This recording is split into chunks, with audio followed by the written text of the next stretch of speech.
Well, hello everyone. Well, as you see, there's Bruno. All nice and comfy, aren't you? Well, today we're going to be filming down in the laboratory. The wind noise outside would have been just too much detriment to the filming of this next video. So let's head on down there. You don't want to say hi to anybody? Got demon eyes going on, huh? Arr. Huh. Alrighty.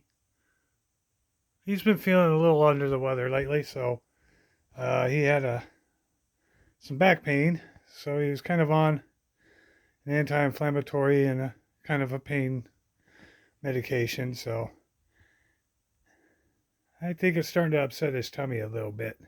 He's been on it for about a week. So, but all in all, he's moving around a lot better. So we'll see about that later on. So let's head down to the basement to the laboratory, and I'll show you what I've been up to. Okay, we're down here in the laboratory, as we call it around the house. Last video, I showed you the hammers that I acquired. I had the shellac and everything. They're in pretty decent shape. Here's what the smaller version of what might be next. But there is going to be, you probably see it, this texturing. That's all pitting. Now, I did his big brother and just finished up with him today. And I think you guys are going to be pleasantly surprised. I'll set Junior over here. And then there's Big Papa. Now I'll try and see if we can get you a better look here. Took me about 2.5 hours over the course of a few days of the filing, sanding, using the right angle grinder. I did get a new toy. I got a 4x36 belt sander with the 6-inch sanding disc. My wife had a coupon and it was on sale, so I got my Christmas present early. Used that, and that helped in shaping the newer handle because the handle that was on there was all split, cracked. This is a, I know the screen probably doesn't show it off a whole lot, but move my coffee.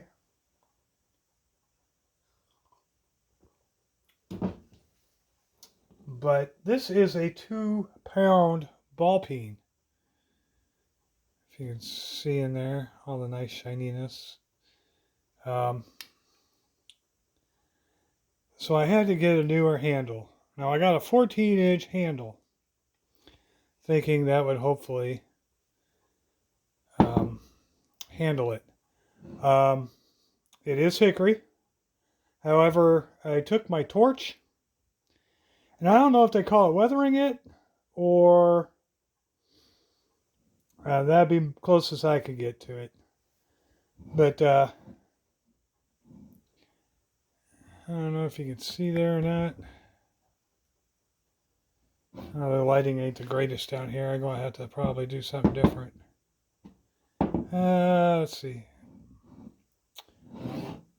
Let's see if I can get that other light on. See if this helps. Does that help? No, not at all. Well, let's go over here and see if this helps. Okay, there we go. That's a little better. Nice view of the washer and dryer. But as you can see, I took my torch and ran it across that handle after I took all the shipping varnish off, whatever they coat it with before they send it out. And then stayed at Early American and then put a coat of one coat of polyurethane on it. I didn't want to get too carried with the polyurethane, um, but yeah, I think that came out pretty darn good. Got to handle the seat a little better this time.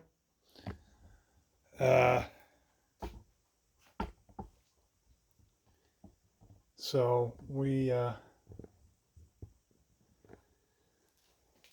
that's my first ever, since these both are no name hammers, I just kind of didn't do them per originality. These I think I could afford to customize. Um, I think it's a beautiful looking hammer, and it's tough enough to give something a good what for. So yeah, I think that came out pretty darn good. I watched a bunch of videos. However, I do have something that come across my mind, and I just don't understand it. Now you get the hammer into there, and the wedge spreads the wood this way, and then you run your metal eye through the other way, and it fills in the thing. And I get that in the shoulder. But if you're going to be banging on something, why do we have this here? I guess it'd be the neck. I mean, I can understand having, something wide enough for your hand to fit the handle. But I don't understand why they narrow it here. I would think that especially with these heavier hammers and the handles I've been finding for these heavier hammers, you would think if you gave it a really good 1 or 2 whacks, you'd end up breaking the handle right there. Now, is it? I would think that you'd want this, and then the shoulder a little wider, and then your shaft that goes up into your hammerhead. I've seen some sledges, the Collins Axe sledgehammers at the hardware store, and it's just one uniform shaft. But the smaller hammers, and even like some of these that they have this narrowized section. I don't get it. If you guys know what that is and what the purpose is behind that, please let me know. It kind of drives me a little bonkers. This one is parallel peen. I plan on getting the varnish off of it, smoothing it out. Depending on how bad the pitting is, I'd really kind of like to do this in like a bronze color. And then the facets and the face done like this. I think that'd be a neat contrast. Again, I've got a handle that I got where I got these handles. Again, it's got this deal here. And maybe it's more geared for like a claw hammer. But then again, I don't have a very wide selection where I live. So maybe I need to go to up north or down south, find a Lowe's or a Menards, and see if I can't get like a sledge style handle for this. Because this one's a lot heavier than that. So this has got to be at least a 3 or 4. But it does slide in there somewhat. And it looks like with some drive it would. But again, this kind of concerns me. Am I going to hit something and break the handle? I'm not sure. More questions than answers, I guess, but that's part of the process, I guess. So that's where I'm at with these hammers right now.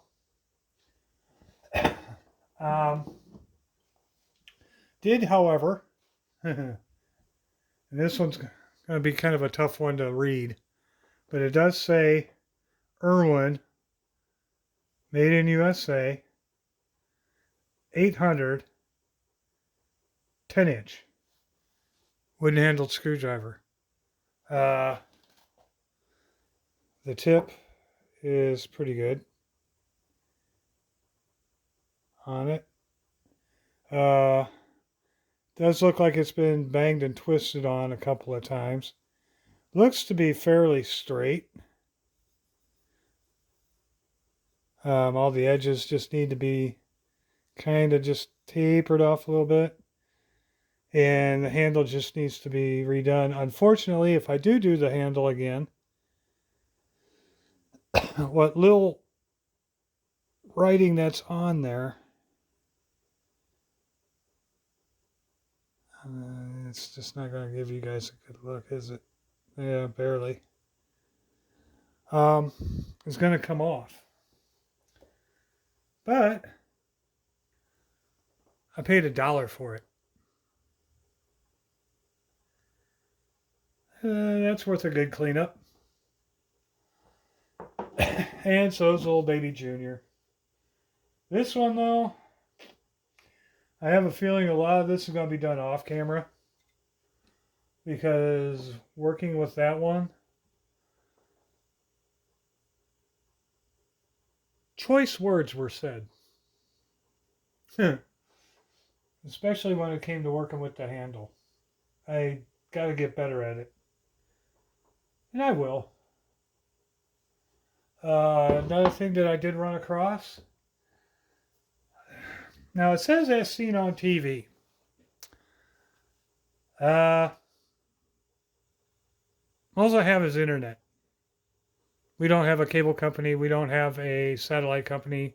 We did away with that due to billing issues and increased rates.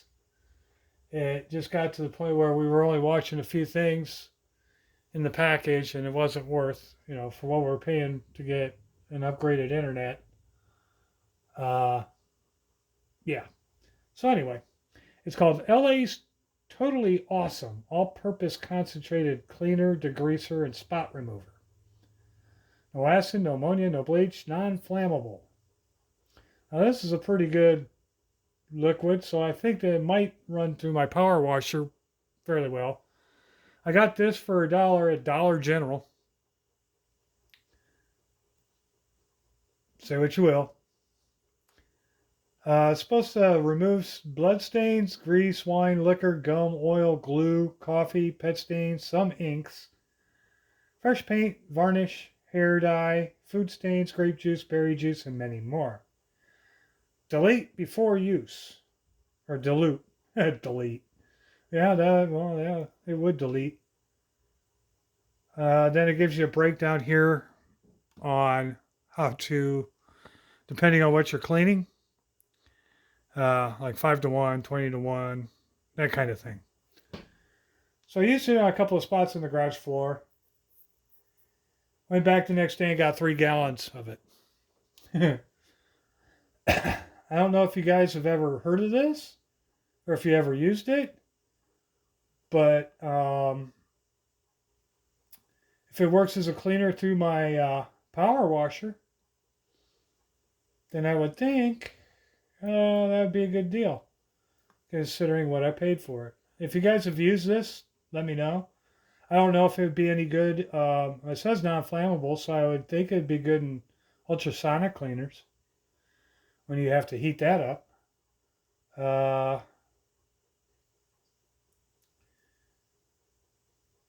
At home, pet stains, walls, woodwork, wooden frames, floors, carpets, upholstery, ovens, chrome, porcelain, fiberglass, tile, linoleum, clothes stains, businesses, presses, floors, cement, furniture, glass, degreasing, paint on hands.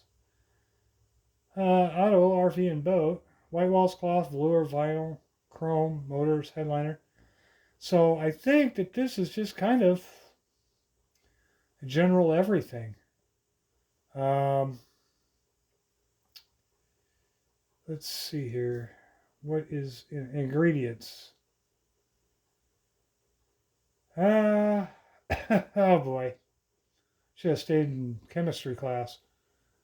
Water, butyl carbitol, alcohol ethoxylate, which says some sort of surfactant, so a disinfectant. Sodium metasilicate and tetrasodium. And then your eye care. But yeah, awesome products. But yeah, I thought that would help out. Other than that, not really much of anything else going on. Um, like I said, Bruno had his little back issue with his little. I don't know if it. Once we take him off this medicine, I think it's making his stomach upset. So I think what we'll do is we'll just kind of wait till he's done with his medication, comes back, then he'll probably need X-rays. But all in all, he's acting normal. He's doing all right. By the time I get this video up, it'll be time for his little bit of dinner and his second dose. They say every 12 hours, so I give it to him in the morning when I get up and at night. So I will catch you guys the next time. And as always, keep on tinkering and let's go upstairs and see what the old turkey's up to. I love demon eyes on you. Hi, buddy. How you doing? Say bye to everybody. You're comfy, and I'm disturbing you, ain't I? Alrighty, folks. Well, as always, thanks for stopping by, and keep on tinkering. Say bye-bye, Bruno. Wish the flash wouldn't have come on. I don't know how to take the light. It just automatically came on. All right.